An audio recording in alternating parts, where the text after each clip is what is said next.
नमस्कार, मैं हूं नदीम खान। इस वक्त हम मौजूद है झाबुआ में। झाबुआ जो कि रतलाम से जो लोकसभा प्रत्याशी है कांतिलाल भूरिया जी। इस वक्त हम लेकिन साथ में है प्रकाश राका जी जो कि यहाँ के ज़िला अध्यक्ष हैं कांग्रेस के। आइए हम उनसे जानते हैं इस वक्त क्या लगता है किस तरीके की पोजीशन है यहाँ पर। सर्वप्रथम तो सभी जो भी आपका चैनल देखते हैं उन भाइयों बहनों को नमस्कार। रतलाम झाबुआ अलीराजपुर जो संसदीय सीट है वो हमेशा कांग्रेस का कब्जा रहा है। ये ज़रूर है कि पिछली बार कांग्रेस को हार मिली थी, लेकिन अभी बहुत अच्छी पोजीशन में हम लोग हैं और ऐतिहासिक मतों से जीतकर ये सीट जो है हम कांग्रेस की झोली में डालेंगे। इस बार देखा गया बड़े बड़े राजनेता यहाँ पर आए, बड़ी बड़ी सभाएं हुई, बड़े बड़े यहाँ पे जो है रोड शो हुए।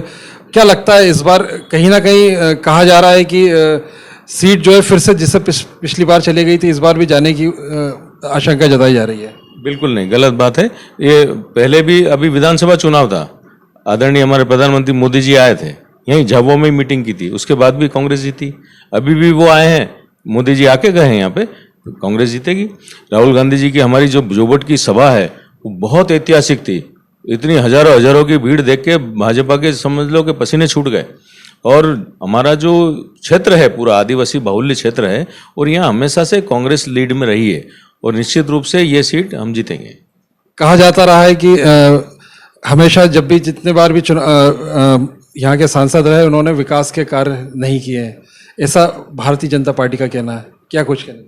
ये भारतीय जनता पार्टी तो हमेशा यही कहती है ये विकास जो झाबुआ जिले का दिख रहा है वो पूरा का पूरा कांग्रेस की देन है। और सबसे बड़ा रोल इसमें जो कांग्रेस के हमारे प्रत्याशी हैं आदरणीय कांतिलाल जी भूरिया, उनका रोल है। आज जितने भी बड़े बड़े यहाँ पे कॉलेज हैं, सड़कें हैं, स्कूल्स हैं, हॉस्टल हैं, हॉस्पिटल्स हैं, ये सारे के सारे। और सबसे बड़ी चीज़, झाबुआ जिला पहले सूखाग्रस्त हुआ करता था, जो बड़े बड़े डैम बने हैं, चाहे वो पेटलावद का माही डैम हो, चाहे वो पारा का धमोई डैम हो, राणापुर का मोत सागर हो, ये सारी की सारी देन कांग्रेस की है। उसके बाद तो यहाँ पे खुशहाली आई, उसके बाद तो यहाँ किसानों में एक जागृति आई और किसानों को आज पेटलावद क्षेत्र से दिल्ली और विदेशों तक यहाँ की सब्जियां जा रही है, यहाँ का टमाटर जा रहा है, यहाँ का शिमला मिर्च जा रहा है। तो ये सब देन किसकी है? कांग्रेस की देन है। क्या लगता है अभी क्या कुछ कमी दिखती है कि अभी इस आदिवासी बहुल क्षेत्र में कुछ चीज़ की कमी रह गई, वो होना ज़रूरी है? क्या लगता है? देखिए, सभी हमारे जो आदिवासी भाई बहन हैं पहले से बहुत शिक्षित भी हुए हैं, लेकिन अभी भी जो माइक्रो लेवल पे जो छोटे छोटे गांव हैं वहाँ उनको इस बात के लिए जागृत करने की ज़रूरत है कि वो ज़्यादा से ज़्यादा अपने परिवार में जितने बच्चे उनको शिक्षित करें। वो चीज़ का एक अभियान हम भी हमेशा से चलाते रहे हैं। हम कांग्रेस पार्टी के नाते और दूसरा मैं खुद भी सोशल वर्कर हूं, तो मैं इस बात को हमेशा से कहता आया हूं कि सबसे ज़्यादा शिक्षा पे हमको यहाँ पे ध्यान देना चाहिए और हम लोग ध्यान दे रहे हैं। आदरणीय भूरिया जी ने जो जब ये कैबिनेट मिनिस्टर थे अपना सेंट्रल में आदिम जाति कल्याण मंत्री, तो हर डिस्ट्रिक्ट में बहुत बड़ा एकलव्य जो स्कूल होता है वो उन्होंने खुलवाया और सारी शिक्षा की जो भी हम सौगातें यहाँ पे दे सकते हैं देते हैं। और आगे भविष्य में भी हमारे जो प्लान में हमने बताया भी है कि झाबुआ में मेडिकल कॉलेज खुले, झाबुआ में एग्रीकल्चर कॉलेज खुले, ये सारी योजनाएं आगे के लिए है हमारी। रोजगार को लेके क्या योजना रहेगी आगे, क्योंकि यहाँ से कहा जाता है कि सबसे ज़्यादा पलायन होता है? बराबर बात है, पलायन भारतीय जनता पार्टी की सरकार आने के बाद ज़्यादा हुआ। सबसे कारण ये रहा कि जो मनरेगा जो राजीव गांधी जी ने शुरू की थी वो योजना यहाँ पे लगभग शून्य जैसी कर दी, चलती है लेकिन खाली गिनती के माफिक। तो उस कारण से यहाँ पे रोजगार नहीं मिलता, मजदूरी हमारे जो आदिवासी भाई बहन करते हैं तो उसके लिए वो फिर उनको मजबूरी में गुजरात या राजस्थान या और कहीं जाना पड़ता है।